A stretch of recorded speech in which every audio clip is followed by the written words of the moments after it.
Welcome to the Bad Roman Podcast.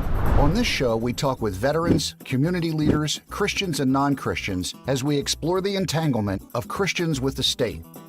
The Bad Roman Project was created out of the firm belief that as Christians, we are called to follow Christ, not the state. Here is your host, Craig Hargis. Hey folks, today I asked Abby Cleckner to come back on the show. Abby has become a regular voice on the podcast and has also been a regular contributor for our blog. We received some great feedback about our article, The Pacifist Case for Gun Rights. So who better than the writer of the article to go more in depth about it than Abby? Left, right. Would rather serve God than serve Caesar, you feel me? Right. I'm just trying to live what he said. I'm just trying to live what he said. I ain't scared. I will take one to the head. Go ahead. So it's safe to say that I'm bad. So it's safe to say that I'm bad. So it's safe to say that I'm bad. How are you doing today, Abby? I'm doing great. How are you doing? I'm doing all right. Just enjoying a day off work and trying not to sound like I have allergies raised in my head. It's not COVID-19. It is allergies.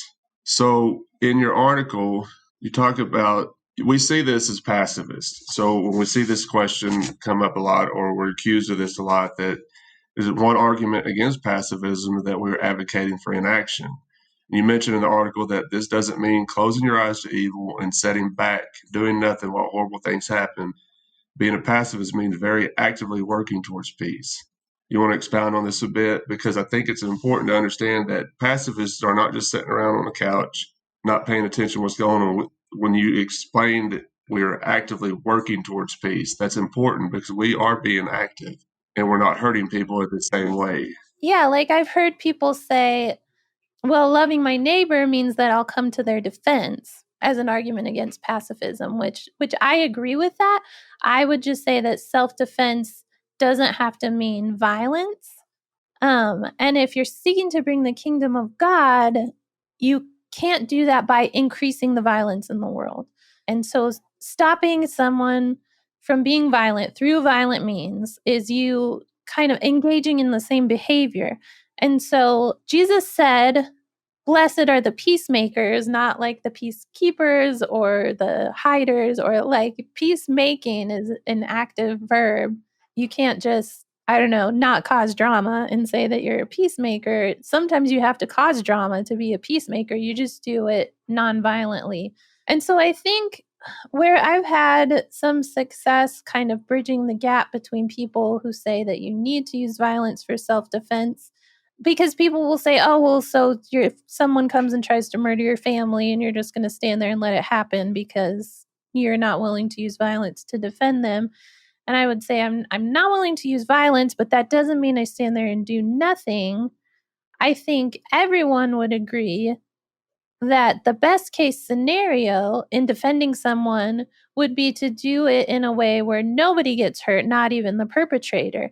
Even people who advocate for violent self-defense would agree to that, yeah, that's the best case scenario. So I would just argue that so let's kind of spend time thinking and planning for making that best case scenario happen. Like if you have a gun and spend time thinking about if someone breaks into my house, how fast can I get my gun?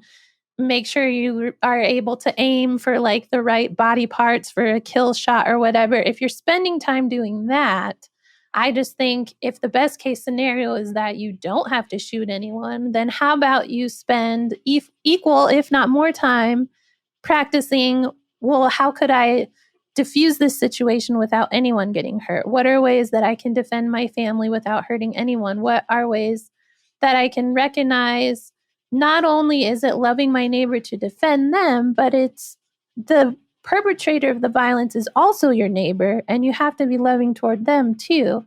And even being a peacemaker has to exist outside of those directly threatening situations also in advocating peace in the world in general. Like I think this podcast is a way that we can be peacemakers and advocating like ending war and pacifism in certain episodes. And so those are ways that we're actively being peacemakers in the world, hopefully convincing people to rethink wars of the United States, rethink doing things like joining the army or becoming a police officer or anything like that. And then, being out in the world, serving your community, serving the poor.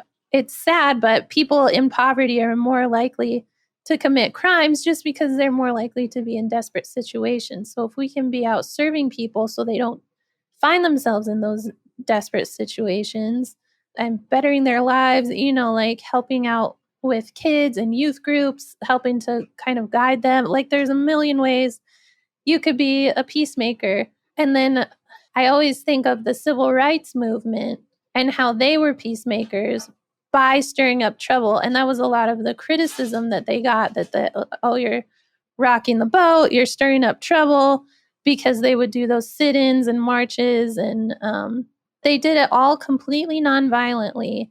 And they did those demonstrations to expose and shine a light on, horrible atrocities that were happening, and to create justice and put an end to those horrible laws that were in place at the time. And they did have to kind of stir up trouble and make people uncomfortable to do that. But by not being willing to return violence for violence, they made a bigger impact and a lasting change and a more immediate change. So I think another reason people are critical of pacifism is because they think like, well, that's not going to, again, you're doing nothing. That's not going to get anything done. That's not going to stop evil things from happening. You have to kind of fight fire with fire. But I would argue that, especially if you really believe in the power of the Holy Spirit and that we are called to bring God's kingdom to earth, we have to use God's methods to do that. And because we're working in sync with God instead of using our own violent methods to kind of take care of things ourselves, we're going to be more successful.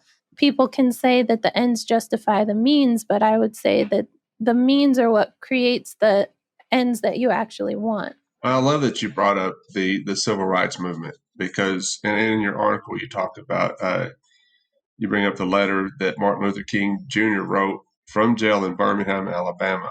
Mm-hmm. And this is one of my favorite examples of standing up to injustice while being a pacifist. Mm-hmm. And we've talked about in the past with Rosa Parks. Yeah. Standing up to injustice while being a pacifist. There was no violence involved, except on the governing side. Now, they were obviously being violent, but on the people on the civil rights movement, on that side, they weren't being violent. And yeah, I love how they handled this. And I wanted to ask you this. Do you see the way they were reacting to the injustice? Do you see this as an example of submitting to government authorities as explained in Romans 13? Absolutely, because they understood that the consequences of their actions could be that they would get arrested, or they would get, beaten by the police, or have fire hoses turned on them. Like, they understood that those powers of government were in place, and they were willing to submit to those consequences because they felt what they were doing was worth standing up for and worth suffering for. So they were shining a light and not being obedient to government, but shining a light on injustice, while at the same time submitting to those authorities. And I think a lot of Romans 13 is just addressing the Jewish sects at the time, which were kind of advocating for a violent uprising against Rome, throwing off Roman authority over Israel. And Paul was really speaking to those new Christians in Rome that, we have to submit to these governing authorities, that, again, you can't accomplish the kingdom of God through worldly means. You can't end violence by increasing the violence in the world. So he was just advocating that they not have a violent uprising. And I think, the amazing example of the people who are in the civil rights movement is exactly how we are supposed to accomplish God's purposes for the world. Like, what they did to restore the world and honestly do God's work in restoring earth to what he originally created it to be, I think is miraculous and amazing, and everyone should follow that example. From what I understand, Martin Luther King Jr. was adamant about not hitting or violently reacting to this. He was telling the people that were following this movie, we're not going to, and some did. I can understand the frustration Oh, yeah. good grief, if somebody was telling me that I couldn't go use their restroom or drink out of their water fountain, or even if I did, I was going to be attacked, I could understand wanting to react to that in a violent way. Absolutely. I understand that, but he was adamant about, we're going to stand up to them, but we're not going to fight them. So if you look at the wars that we're involved with, when we haven't even been attacked, but you understand how those people are reacting to us bombing their countries, they are reacting back violently. We have a long road, to get to where we're talking about now, but violence brings more violence. So when you violently react, you're going to get more violence back. It's not like if you react violent, they're not going to stop being violent towards you. Yeah, I even tell my kids this when they're fighting with each other. Like, you have to make the decision that you're going to be the one who's going to end it, that you're going to be the one who's going to create peace in the situation. Like, this relationship is more important than getting even, or, out in the world, that showing love is more important than getting even. And it's more effective too, because, people just keep getting even and keep getting even. And or with the United States military, that we have like preemptive striking, even where like we're going to get even before they even do anything. Before we were even attacked. Yeah. Doesn't make any sense. All right. So also, and I hope I'm saying the name of this book correctly, and I'm probably not, but you talk about a book called Les Misérables, and I'm probably not saying that right. Yeah. It's French. So if you want to be very French, you say Les Misérables. Yeah, I don't think I could pull that off. But I usually call it Les Mis. Les Mis. All right, we're going to call it Les Mis. All right. I'm not familiar with this book, but you brought it up in the article, and I'm curious to how you believe this equates to this article. Yeah. So it's funny. Reading the letters of Martin Luther King and reading Les Mis, I think, are the two most fundamental things that contributed to me becoming a pacifist. So Les Mis it's just an amazing book. It was written by Victor Hugo back in the mid 1800s, translated to the Misérables, because it's about these like miserable people existing in poverty. And he was writing about the period between the two French revolutions. So I don't know how much you know about French history, but they had one revolution which like dethroned the royalty, and Napoleon was like the main military leader. And so he ended up becoming emperor of France for a short period of time.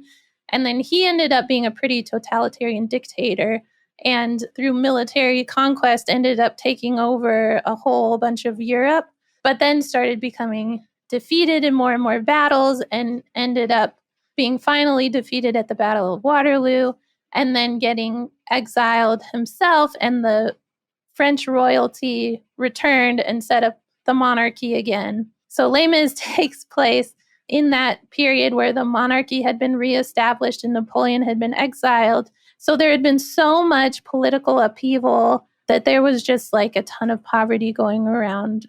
And really the theme of the book is kind of the law versus grace.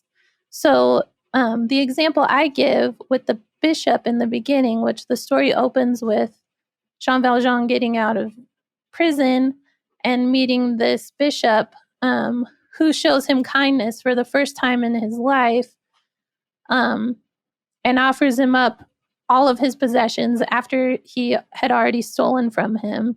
Basically just like giving a criminal who had intended to take everything he had, freely giving him everything he had, just to show him that he was loved and he had a soul, and that told him that he was buying his soul back for good and for God.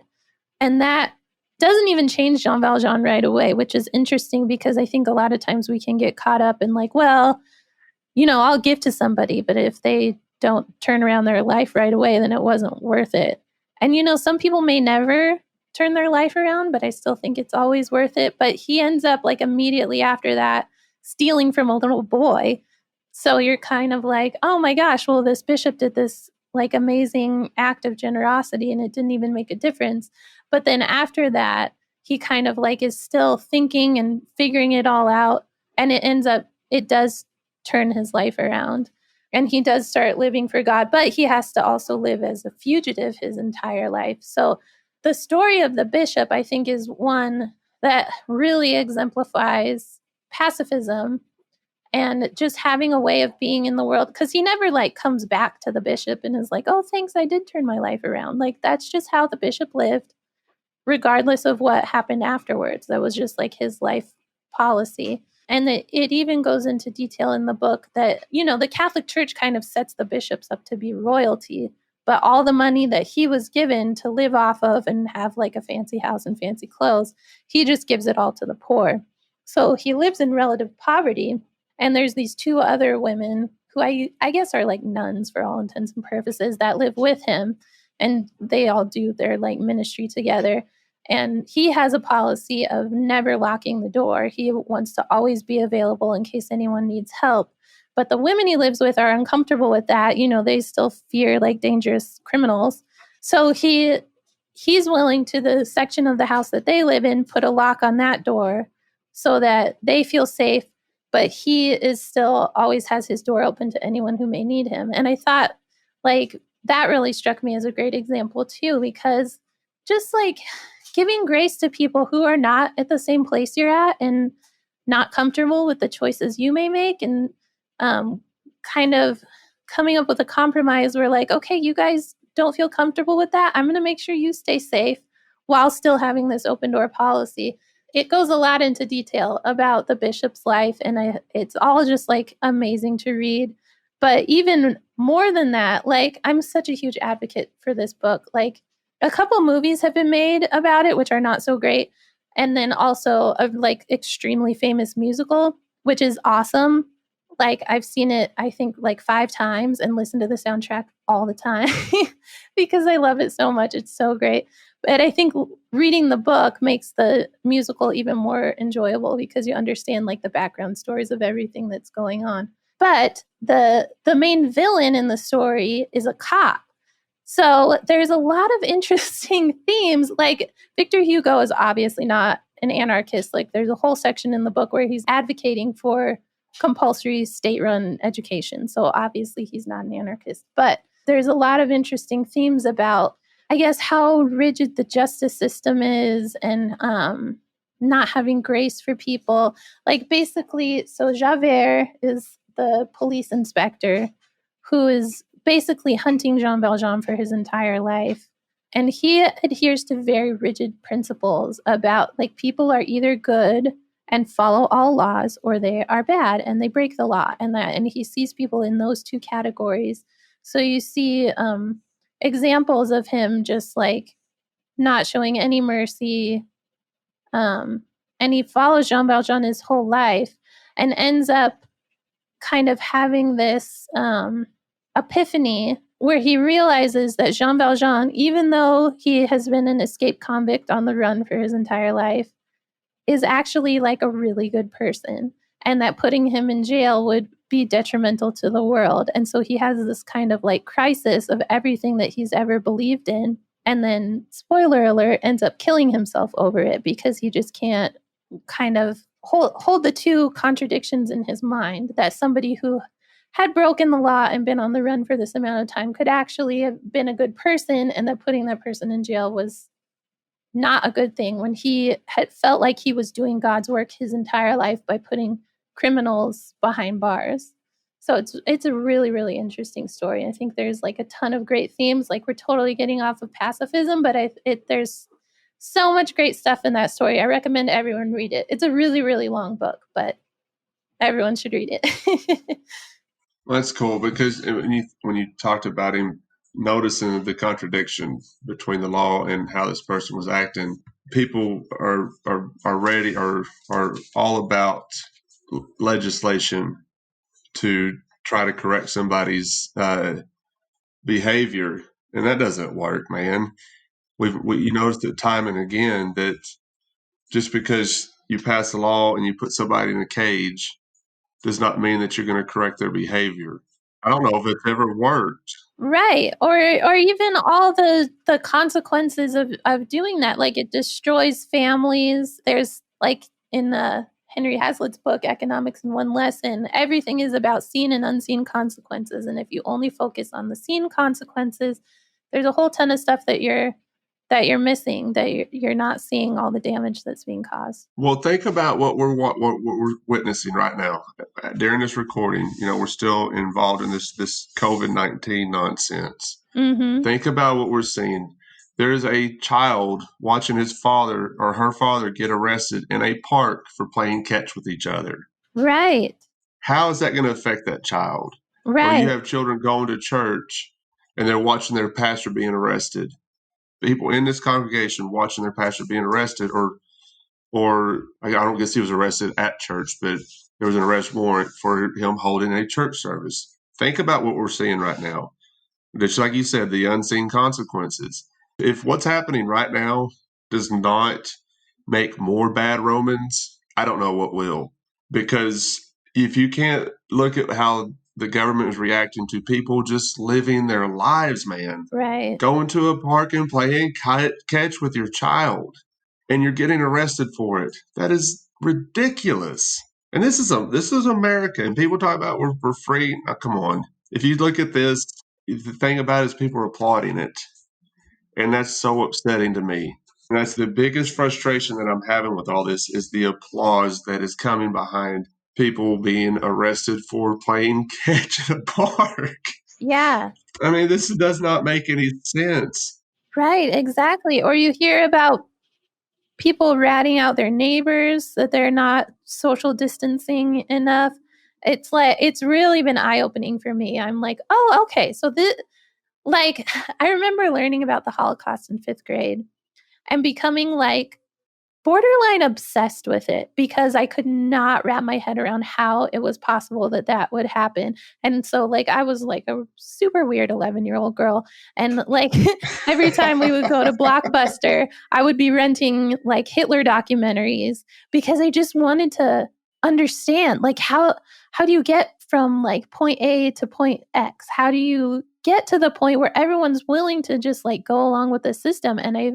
And then the same thing later years when I learned about communist Russia, oh my gosh, how do you get to the point where everybody's informing on each other and the state has this power to just disappear people in the middle of the night? And I feel right now I'm oh yeah, this is how it happened. It's easy to scare people, and when they're scared, they do not care what the government does. They want them to do something. And it's it doesn't even matter the damage it caused. You just have to do something about this thing I'm afraid of. It's really kind of terrifying and very eye-opening. And I hope what you said is true, that we have more bad Romans out there than people who are snitching on their neighbors. But I don't know. Well, I mean, just judging by conversations that I've had, people are sick of this. Yeah. And they are waiting, they may not ever become an anarchist or a voluntarist or whatever, but maybe they'll start voting for somebody different than the two parties. Or, that's how it'll start. I don't know. Yeah. Or even just taking the government less seriously, having more of a kind of a critical, skeptical mindset. Make them obsolete. Make them obsolete. We don't need them. And somebody told me the other day, we need them. They're supposed to protect us. I was like, these people steal from us. They kill people. Yeah. And they lie to us. And you want those folks to protect us? Come on. Think about what you're saying, man. Let's think logically about this. You're asking a government to protect us when they actively steal from you. They actively kill their citizens. They actively kill people in other countries. And they lie continuously. There's not one true word that comes out of their mouth.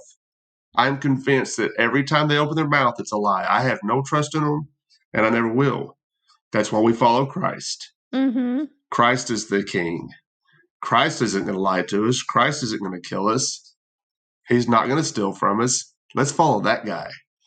Let's follow somebody who has our best interest at heart. Exactly. He is actively working for our best interest. The government is not. Stop supporting them. They do not care about you. I apologize for my rant, but no, I'm with you. This is frustrating to me.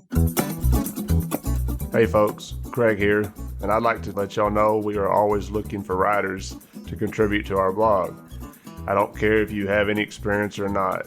2 or 3 of our contributors had no prior experience writing, and it turns out they have a real knack for it. Our project coordinator helps them put the articles together, and she publishes them on our website and Facebook page, and you will also have the option to come on the show and go more in depth about your article. So if you like what we're doing at The Bad Roman and would like to try your hand at writing, then send us an email at thebadromanpodcast@gmail.com. We're having a blast with this project, and we would love for you to join us in helping promote it. Now back to the show. All right. So after all that has been said, the title of the article was The Pacifist Case for Gun Rights. Now we're going to get into gun control. You also question, how does the idea of gun control play into all of this? Would a world of peace, love, and justice not include guns? Maybe. The thing it wouldn't include is violence, as it's impossible to get there through violence. Do you want to go? You want to talk about that a little bit? Yeah. So basically, I think even if people, it's hard because it depends where somebody sits on this issue, how they think about it. But like people who really advocate for gun control do it because they want to save lives. That they want to end violence. They want to save lives, and like, yes, they totally have good motives behind it. So what I'm trying to point out is, if you just make an arbitrary law that makes a certain kind of gun illegal, it doesn't magically make those guns disappear. It doesn't magically make people stop owning them, especially criminals who are breaking the law anyways. Like, murder is already illegal. You have to break lots of laws if you're going to kill people. But creating a law that makes something illegal is basically saying, I want the state to be violent on my behalf against people who are breaking this certain law. So, although the intent behind gun control laws is to reduce violence, creating laws like that increase violence, and not just against people who would hurt people with those guns, but against peaceful, innocent people who just own guns for, whatever reason. And I would say, calling into question why a person owns a gun, you're getting into dangerous territory. Really, what I would say is, if you are assuming, well, no one needs to own that kind of gun, anyone who would must be wanting to hurt someone, you're basically assuming someone else's thoughts and then making that person a criminal based on what you're assuming about their thoughts. So gun control is essentially thought crime and creating violence against peaceful people, for what thoughts you are assuming they're having based on what they purchased or inherited or whatever. So this is interesting because the original intent behind the Second Amendment is to be able to defend yourself against a tyrannical government. It has nothing to do with going and hunting. The reason they put the Second Amendment in there is so we could defend ourselves, or should be able to defend ourselves against a tyrannical government, because the tyrannical government are loaded down with guns. They have more guns than we know of. But the whole point behind the Second Amendment is so we could defend ourselves against those people. And when you're advocating for gun control, you're giving the government authority to use guns to take other people's property. So you can't on one hand say, all right, I want gun control because it's going to save lives and it's going to decrease violence. I see a lot of arguments with as far as how the police treat the Black community, and there's a lot of merit in that. But these same folks are asking the same people that are treating this community by force. You're asking these people to do the same to other people.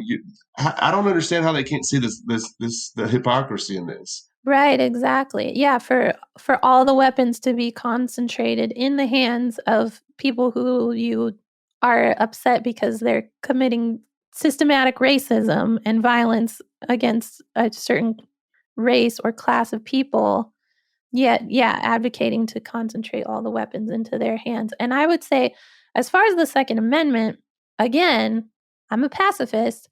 I think if we were to try to take guns and defend against a tyrannical government, that would be the worst thing we could do. And that our government is not going to be defeated by weapons of this world, but by the power of the Holy Spirit and the body of Christ acting to bring about the kingdom of God on earth to, like you said before, make government obsolete. But at the same time, yeah, violently disarming people, I don't think that is pacifism either.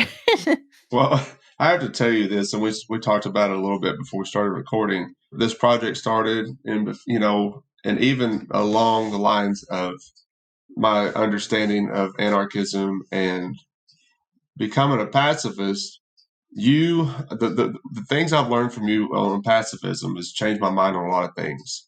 So this is your fault, Abby, that I am the way I am today. I blame you. And I'll accept responsibility. That's okay. Let's see. You also mentioned that the best way to limit gun violence is to make guns more difficult to own legally. The problem with this approach is that in the name of peace, it increases violence. Let's talk about that a little bit. Yeah, well, I think that goes into what we were just talking about, that all laws are basically saying do this or the government will come and hurt you or lock you up, take you away from your family, extort money from you, any of the above. And not to mention that these laws are not effective. Like we said, a lot of these guns are already illegal. It's illegal to murder people. But that doesn't really stop people. Laws are, it doesn't stop people. Almost like we talked about earlier, legislative morality does not work. Right, exactly. Like if you look at the war on drugs or like prohibition in the 1920s, it destroys lives. The prison population is insane. We have the highest prison population per capita in the world, largely because of drug offenses, which are nonviolent, like basically non-crimes. There's no victim. There was no violence. It's just people owning a substance, and that is arbitrarily illegal. And so lives are destroyed over it. That's one thing that I had a hard time coming to grips with was the victimless crimes. Mm-hmm. Because they would come back with, well, what about a DWI? I said, was anybody harmed in this? I understand that person should not be driving a vehicle if they're inebriated. I get it. But who was hurt in it? Right. And now that person is spending thousands of dollars in defense and fines. Right. And all they need to do is just go home and go to sleep and sleep it off. Now, how many repeat offenders are there that are arrested for DWI? The first time you arrested them didn't work. The second time you arrested them didn't work. To me, it's like we are a revenue source for the government. And they find any way to, with these laws, that they try to find a way to extort money from us. And it's the same thing with drug laws. If a person chooses to use drugs, that is none of my business. If that person is trying to harm me by using drugs, or if that person is trying to steal from me so they can get more drugs, whatever, then that harms me. Then we're going to have a problem. Then we can talk about it. Absolutely. But if that person is sitting at home smoking a joint, I do not care. Right. I seriously do not care. It does not make any difference to me if that person's at home getting high or whatever. That's their decision. And if they're not harming anybody, leave them alone, man. If that's how they want to live their life, let's do it. Come on, live your life how you want to live your life. Exactly. And also you could say like heroin and meth, like those are horrible, horrible things. And I hope nobody ever does them. Like I really do sincerely. But I am not willing to allow the government to make laws over what me or anyone else can put into our own bodies. I feel like that's just crossing a line. Whether I really hope no one ever does heroin or not, it's not the government's business to say what they can put into their own body. And I think, again, that's where the body of Christ comes in, serving these people, getting them treatment if need be, or, whatever we can do to be restoring this earth. But yeah, locking addicts up in jail is certainly not helping anybody. Or like you could see prohibition in the 1920s, which I think is a great example, because even people who believe in the war on drugs, you can say, well, what about prohibition? And they can say like, oh yeah, oh my gosh, it was like such a stupid, crazy thing that what were we thinking back then? Without realizing that it's like, well, it's like the exact same thing. right now. Like, nobody learned the lesson from that failure. And not to mention that at least back then, they realized that it would be a violation of the Constitution to pass these laws about what someone can and can't put into their own body. And they had to make constitutional amendments. Oh, federal drug laws are highly unconstitutional. Highly unconstitutional. That's what the 10th Amendment's for. Now, if a state wants to pass drug laws, it's left up to them. But federal drug laws, anybody that is arrested for a federal drug law should be able to fight this to the teeth because it's unconstitutional. They do not have, and federal gun laws are the same way.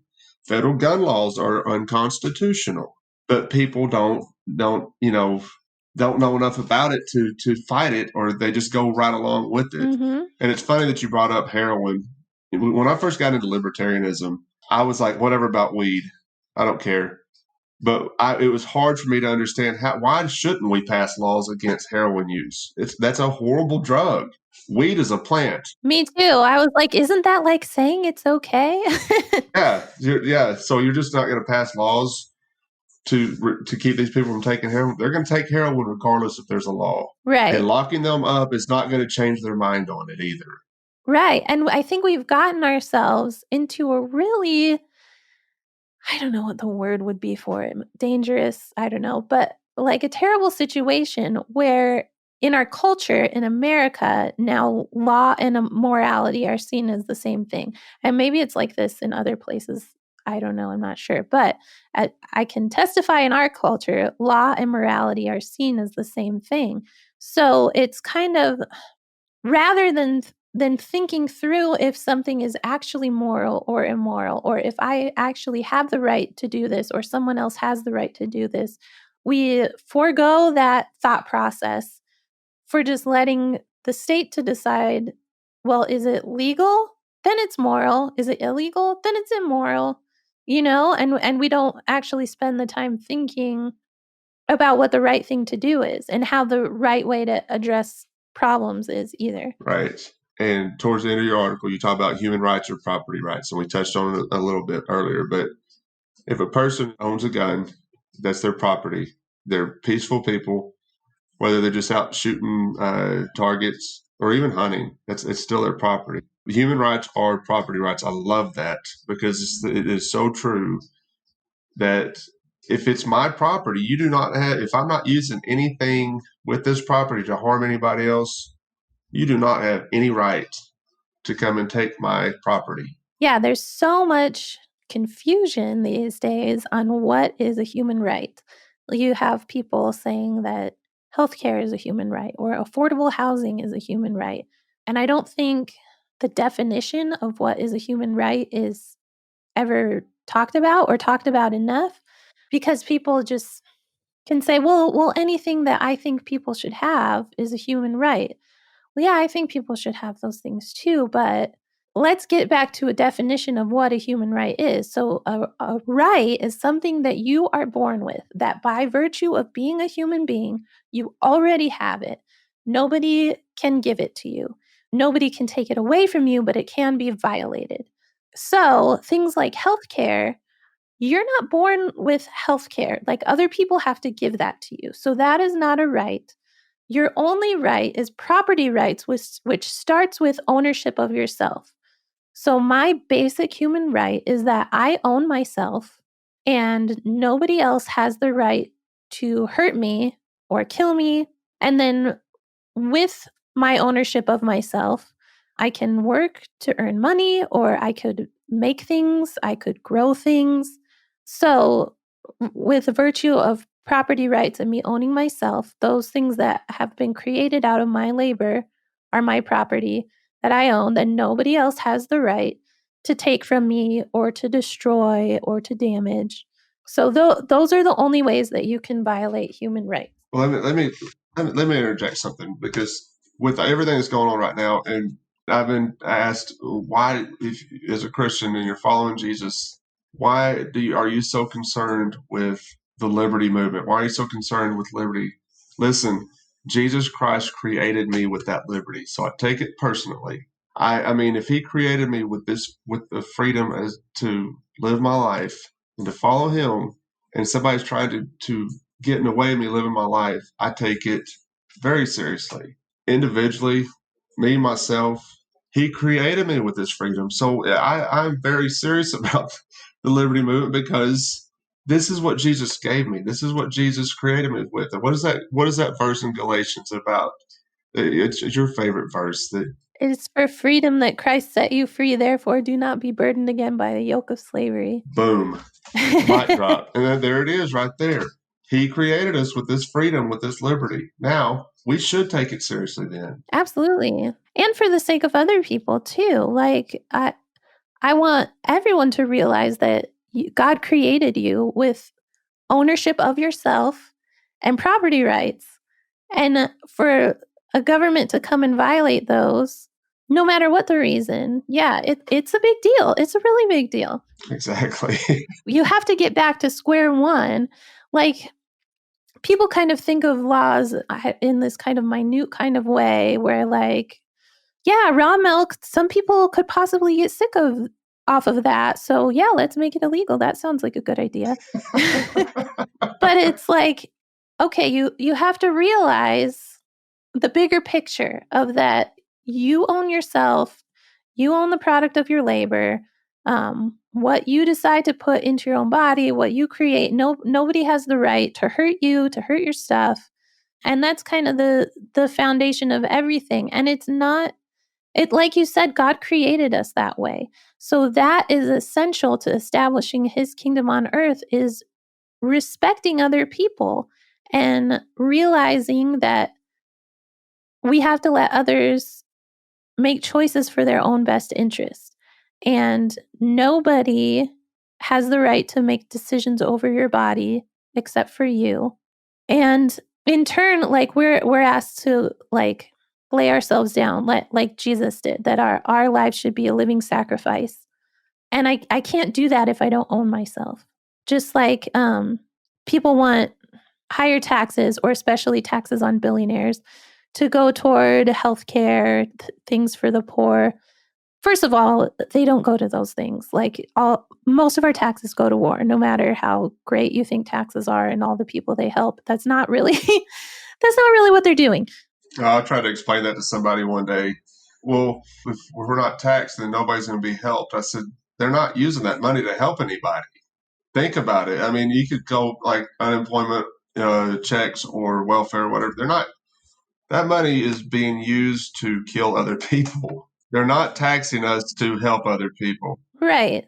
Like a very small percentage of that might go to welfare, but the vast majority of it goes to killing people and to paying bureaucrats. Which if you think about it, if they weren't stealing that money from us, we would be more capable of helping other people if we choose to. I know. Can you even imagine? The vast majority of us do want to help other people. And I've seen it a lot, especially with what's going on. There's over 30 million people out of work right now. Yeah. And these people are being helped by other people, not by the government. People are sitting around waiting on a government check, and it's not coming. You're going to offer $1,200 a mask over the billions of dollars you gave to big corporations. Come on, man. It's $1,200. That barely pays my rent. Mm-hmm. That's not going to help anybody. Now, if I had that money back, I could go help somebody pay their rent. If they're out of work, I could go give them or go buy them some groceries. If I had that money back, the My Town Miracles here in Memphis is amazing to me. What they've been doing with donations, they've been buying gift cards for like local grocery stores so people could go buy groceries. And it's happening because people are giving to them. They're not coerced into it. They're doing it willingly. They're giving money to these people or to this organization to help other people. Now, you might not know anybody personally that needs some help, but they do, and they can find these people and they can help them with your donations. And I love it. I mean, the stuff they post on Facebook, man, it just gives me goosebumps. Yeah, and it's so much more beautiful than hearing about somebody being on food stamps. Like, there's a reason that those two things feel different to us, because one is people out of the goodness of their heart that God created them with, and out of their own free will are choosing to make personal sacrifices to help somebody else in need, versus the government, who has robbed us of all of those things, taken our money by force and kind of given some people a tiny portion of that. And it's like, it robs the person on the receiving end of their dignity too, like it's just bad all around. Yeah. All right. Well, let's close with this. And you ended your article with this, and I love it. Thanks. Stop looking for political violence to be used against your enemies and start looking for better ways to love them. I love that. So how do we get there?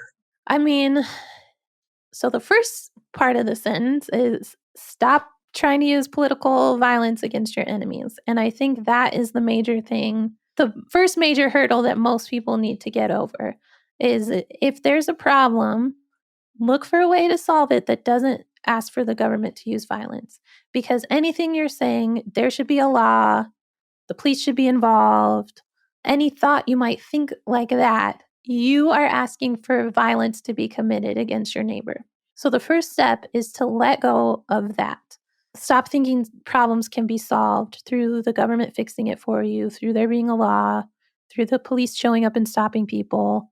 Let go of all of that. And the second part, I think, is more complicated. I mean, that's about finding solutions, but it all comes down to loving our neighbors better. And really, this is a big topic, but seeing them as other human beings created in God's image, that you don't know any better for their lives than they do. You are not, like, obviously some people are experts in certain topics and we can learn things from experts, and someone might know more than I do about certain things. But that doesn't mean that they get to have authority to take away my human rights of my ownership of my own body and my own property. So yeah, just the assumption that somebody should be in charge, somebody should be telling everyone else what to do, but actually knowing people on an individual basis and seeking to really love them as best you can, and seeking, I really believe that the body of Christ is made up of many parts, and all of us are going to function totally differently. So I can't really make a blanket statement on you should follow steps A, B, and C. But I do think everyone has their own calling on their heart that God has laid on them, of how them in their community are meant to interact with people to make this world a better place and to restore it and bring God's kingdom to earth. I love how he uses all of us in different ways. Yeah. You know what I mean? Like, so there's things that I might do that you're not going to do, and you're going to do things that I'm not going to do, but you're being directed by Christ through the Holy Spirit. Exactly. And that's one of the coolest aspects to me, is how he uses us in different ways, and that's one thing that I've loved about this project, is that we've got so many different perspectives and so many different people coming to help with this project that may be able to reach somebody that I'm not going to be able to. Yeah, exactly. You know what I mean? So I can't, some people are going to relate to things that I have to say, and some people aren't. And those people that aren't are going to relate to things that Abby has to say, or Scott, or John, everybody that's involved with this project, PJ, all of them. And even with the memes that our guys are, and gal is creating. Misty is one of our meme creators as well. Memes can reach people in a different way than me and you sitting and talking to them. You know what I mean? It's weird. Right, yeah. But he uses all of this. Yeah. And it's not for us. It's not for our own glorification. It's all for the glory of Jesus Christ. Right. It's all for him. And no human can be in charge of it and direct us all to what we're supposed to do. Well, you said what you were talking about earlier, and it reminded me of something that Mike Maharry said, and he was quoting somebody else. He said, if you're calling the cops on somebody, and I'm paraphrasing, of course, but if you're calling the cops on somebody, think before you do it, because what you're calling them over, are you okay with them dying? Yeah. Because that could escalate quickly, and that could happen.